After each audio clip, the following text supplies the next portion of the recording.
विश्वं दर्पण दृश्यमान नगरी तुल्यं निजान्तर्गतं पश्यन्नात्मनि माया बहिरोद्भूतं यथा निद्रया या साक्षात् कुरुते प्रबोध समये स्वात्मानम् एवाद्वयं तस्मै श्री गुरुमूर्तये नमः। इदं श्री दक्षिणामूर्तये ओम। इस वीडियो में हम बता रहे थे ना, पहला हो गया था दृष्टि सृष्टिवाद, अब जो है दूसरा क्या है, बिंब प्रतिबिंबवाद। ये वेदांत की प्रक्रिया में भी ये भी है। क्या इसमें क्या विवरण, एक ग्रंथ है विवरणकार और रत्न प्रभाकर को, उसमें बिंब प्रतिबिंबवाद का वर्णन है। ठीक है, उसमें यही प्रक्रिया है। किसमें? विवरण और रत्न प्रभाकर। इस प्रक्रिया में क्या होता है? इस प्रक्रिया में शुद्ध चेतन ब्रह्म क्या है? बिंब है, बिंब। और अविद्या में उसका प्रतिबिंब जीव है, तथा माया में प्रतिबिंब ईश्वर है। माया क्या है? त्रिगुणात्मक है। मलिन सत्वात्मक माया क्या है? उपाधि है जीव की, है ना। अतः जीव अल्पज्ञ है। और शुद्ध सत्वात्मक माया उपाधि है ईश्वर की, अतः ईश्वर क्या है? सर्वज्ञ है। अच्छा, प्रतिबिंब होने के कारण भी, होने पर भी ये बिंब मिथ्या नहीं है, सत्य हैं। अतः जीव और ईश्वर का भेद, व्यवहारिक भेद सत्य है, ऐसा बोलते हैं। किंतु जो निरुपाधिक, जो शुद्ध चेतन ब्रह्म है, उस बिंब में जीव ईश्वर के भेद का अवकाश नहीं है। ठीक है, तत्त्वमसि महावाक्य में जो एकत्व है वो बिंब मूलक है, प्रतिबिंब मूलक नहीं है। यदि अविद्या और माया को एक मान लिया जाए तो निरुपाधिक ब्रह्म को ही ईश्वर कहेंगे, है ना। सम दमादि साधन संपन्न जिज्ञासु जब श्रवण मनन आदि के द्वारा मलिन सत्व की उपाधि का बाध करके अपने को बिंब रूप अनुभव करता है तो जीव ईश्वर का भेद मिट जाता है, यद्यपि व्यवहारतः भेद बना रहता है। ठीक है, एक और प्रक्रिया है आभासवाद। तीसरी प्रक्रिया बता रहे हैं, आभासवाद। ये क्या है? इस प्रक्रिया में साधिष्ठान साभास अविद्या जीव है और साधिष्ठान साभास माया ईश्वर है। जीव अविद्या कार्योपाधिक एवं मलिन सत्वात्मक है और ईश्वर माया कारणोपाधिक तथा शुद्ध सत्वात्मक है। जीव का अधिष्ठान कूटस्थ है और माया का ब्रह्म आभास चाहे अविद्या में हो या माया में मिथ्या है। इस प्रकार जीव पक्ष में तीन चीजें हैं। क्या? कूटस्थ अधिष्ठान, अंतःकरण अविद्या और चिदाभास, है ना। मतलब चिदाभास, उसमें शुद्ध ब्रह्म चेतन का आभास, चिदाभास। और ईश्वर पक्ष में तीन चीजें हैं। ये तो जीव पक्ष में हो गई। ईश्वर पक्ष में तीन चीजें क्या है? ब्रह्म अधिष्ठान है, माया, और माया में चेतन का आभास ईश्वर। ये तीन चीजें। तो कूटस्थ सहित चिदाभास त्वम पदवाच्य जीव है और ब्रह्म सहित ईश्वर तत्पदवाच्य ईश्वर है। तत्त्वमसि महावाक्य में वाच्यार्थ में एकता विवक्षित नहीं है। जीव का शोधित रूप कूटस्थ साक्षी है और ईश्वर का शोधित रूप ब्रह्म है। कार्य और कारण मतलब अविद्या और माया का अपवाद करने पर कूटस्थ ब्रह्म ही है। यही त्वम और तत् की एकता है। ये किस ग्रंथ में प्रक्रिया है? पंचदशी और विचार सागर दोनों ग्रंथों में यही प्रक्रिया है। ठीक है, आभासवाद में तीन सत्ता मानते हैं। कौन सी? पहला पारमार्थिक सत्ता, इसमें कूटस्थ और ब्रह्म की एक सत्ता है। दूसरा प्रातिभासिक सत्ता और तीसरा व्यवहारिक सत्ता। ठीक है, जीव ईश्वर रूप प्रतिबिंबों की व्यवहारिक सत्ता है जिनका ज्ञान से मिथ्यात्व निश्चित हो जाता है, और अज्ञान की प्रातिभासिक सत्ता है जो ज्ञान से नष्ट हो जाती है। यद्यपि अज्ञान के कार्य जो अंतःकरण शरीर आदि हैं वे देह के प्रारब्ध पर्यंत प्रतीत होते रहते हैं। आभासवाद कार्योपाधिक चेतन और कारणोपाधिक चेतन का विवेचन करके एकत्व का प्रतिपादन करता है। चलो एक और बता देते हैं, अवच्छेदवाद भी की प्रक्रिया भी है। ठीक है, भामती ग्रंथ एक है, पंडित वाचस्पति मिश्र ने अवच्छेदवाद की प्रक्रिया स्वीकार की है। अवच्छेदवाद में आभास स्वीकार नहीं किया जाता, जैसा हमने बताया है पिछले में। अंतःकरण विशिष्ट चेतन जीव है। वो कहते हैं कि भामती प्रस्थान में क्या कहा गया कि अंतःकरण विशिष्ट चेतन जीव है और अंतःकरणोपहित चेतन साक्षी है। ठीक है। इसी प्रकार माया विशिष्ट चेतन ईश्वर है और मायोपहित चैतन्य ब्रह्म है।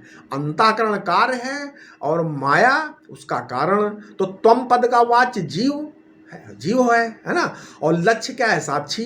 और तत्पद का वाच्य ईश्वर है और लक्ष्य क्या है? ब्रह्म। ठीक है। तो तत्त्वमसि महावाक्य में क्या होता है?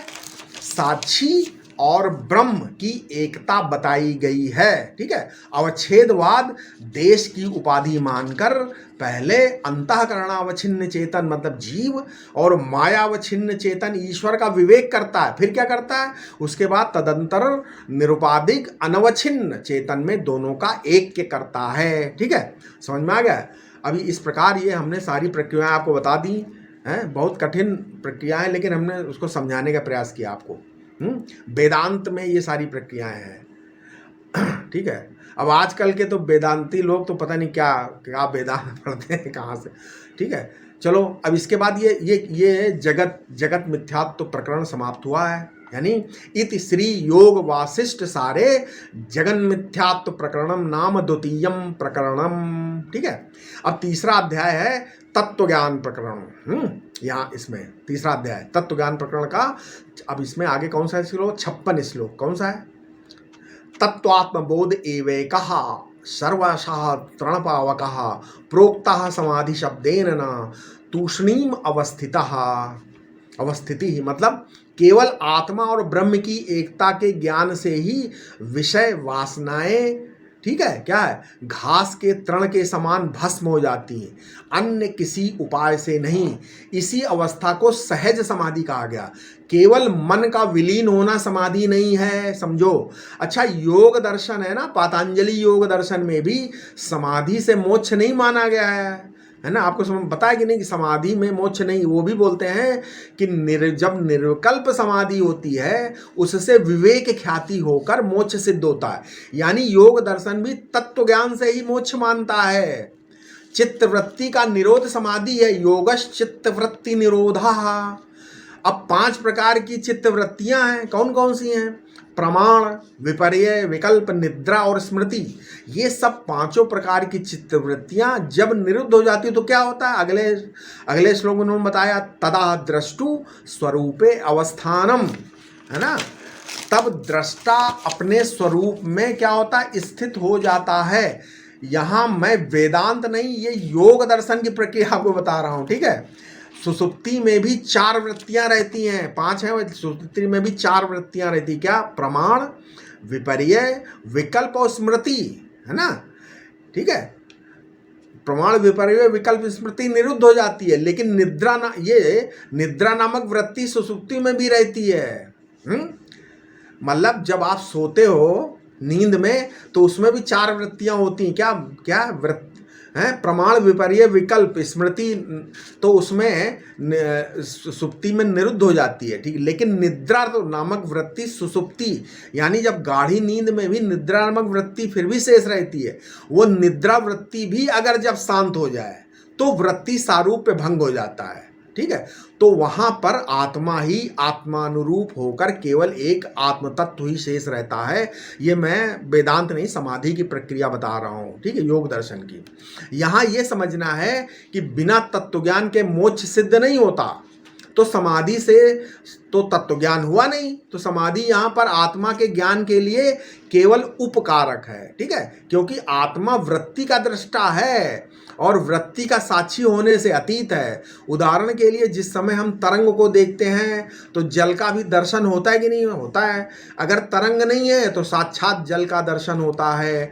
तो तरंग और जल में पहले किसका दर्शन होगा? निश्चित ही पहले जल का दर्शन होगा, क्योंकि जल के बिना तरंग का दर्शन होना संभव नहीं है। इसी प्रकार जल और तरंग को दर्शन हुए बिना बुलबुले का दर्शन नहीं हो सकता। ठीक है। इसी प्रकार वृत्ति का निरोध हो जाने पर दृष्टा वृत्ति के अनुरूप आत्मान्यता से विहीन हो जाता है, अर्थात आत्मानुरूप होकर ही वो शेष रहता है। अब क्या हुआ? समाधि के बल पर जब इस तथ्य का अनुसंधान हो जाता है तब आत्मा को आत्मानुरूप समझने का सामर्थ्य प्राप्त होता है आपको, ठीक है। इसलिए विवेक ख्याति से मोक्ष योग दर्शन मानता है। समाधि क्या है? समाधि आत्मज्ञान का सन्निकट साधन है, यही ये समझना है। अन्नपूर्णो उपनिषद के अनुसार जीव और ब्रह्म के एकत्व की संवित का नाम समाधि है। वेदांत में विचार है और विचार का पर्यवसान ज्ञान में ही होगा। योगी को भी समाधि के बाद विचार का आलम्बन लेकर तत्वज्ञान प्राप्त करना ही पड़ता है। इसमें एक सूक्ष्म रहस्य हम बता देते हैं। जिनको ये जगत ब्रह्म सिद्ध मान्य है ना, जिन लोगों को या जिन संप्रदाय में ये जगत ब्रह्म सिद्ध मान्य है, उनको तो तत्वज्ञान से मोक्ष मान्य है, चाहे वो कट्टर द्वैतवादी ही क्यों न हो। ये रहस्य आजकल के लोगों को नहीं मालूम है। अरे भैया, विचार से भी समाधि लग जाती है। ये मैं स्वयं की अनुभूति को से बता रहा हूँ कि अगर विचार से भी समाधि लगती है, ठीक है, ये मेरी अनुभूति है। समाधि के विषय में एक सूक्ष्म बात अच्छा मान लीजिए, योग के अनुसार चित्तवृत्ति का निरोध हो गया, लेकिन चित्त तो अभी बचा रहा। अगर योगियों से पूछो चित्त का निरोध नहीं हुआ तो बहुत लोग तो जानते ही नहीं कि चित्तवृत्ति और चित्त अलग अलग है ना। तो वृत्ति स्वरूप ना सही, लेकिन चित्त स्वरूप हो गया कि नहीं हो गया? अच्छा बताओ, चित्तवृत्ति का निरोध हो गया तो चित्तवृत्ति शेष रही, तो चित्त स्वरूप तो होगा ही, नहीं हो गया तो हो गया। तो क्या हुआ? योग में कहते हैं कि चित्त वृत्ति के निरोध का नाम योग है। यहाँ तो चित्त बच गया, अब चित्त सारूप से बचने के लिए क्या करोगे? तो इसका जवाब योगियों के पास नहीं है, इसका उत्तर योगियों के पास है ही नहीं। तो अब उन्हें क्या करना पड़ेगा? वेदांत की शरणागति लेनी पड़ेगी, ठीक है। ये सब मैं बड़ी सूक्ष्म चीज़ें बता रहा हूँ, ये कहीं लिखी हुई नहीं है, ठीक है। जो चित्त बच गया, अथा चित्त सारूप से बचने के लिए क्या करोगे? इसका उत्तर योगियों के पास नहीं है, अब उन्हें वेदांत की शरणागति लेनी पड़ेगी। और जब वृत्ति से निरुद्ध चित्त हो जाता है तब क्या होगा? तब दृष्टा चित्त सारूप्य को प्राप्त नहीं होता, वहाँ चित्त ही दृष्टा के सारूप को प्राप्त हो जाता है। समझ में आया? ये है, इसलिए कहा जाता है कि चित्त के निरोध की आवश्यकता नहीं पड़ती, चित्त वृत्ति के निरोध से ही कार्य हो जाता है। इसलिए समाधि को परिभाषित करना आसान नहीं है। बड़े बड़े विद्वानों को दिन में तारे नजर आने लगते हैं, समाधि को परिभाषित करना बहुत कठिन है। क्या है समाधि? समझ में आया? बड़े बड़े विद्वानों की कलम रुक जाती है। इसलिए भगवान शंकराचार्य ने कहा है, यदि क्षण भर के लिए भी किसी को अगर निर्विकल्प समाधि प्राप्त हो जाए तो अहोभाग्य है ना। अब वेदांत में भी साधन चतुष्टय है, विवेक, वैराग्य, खट संपत्ति और मुमुक्षा। अब जो खट संपत्ति, उसके अंदर भी क्या है? 6 संपत्ति कौन कौन सी? सम, दम, उपरति, तितिक्षा, श्रद्धा और समाधान, ठीक है। अब वेदांत बहुत विलक्षण और मजेदार चीज है। कोई वस्तु चाहे प्रत्यक्ष हो, परोक्ष हो, उसका आकार मन में ना आने पाए।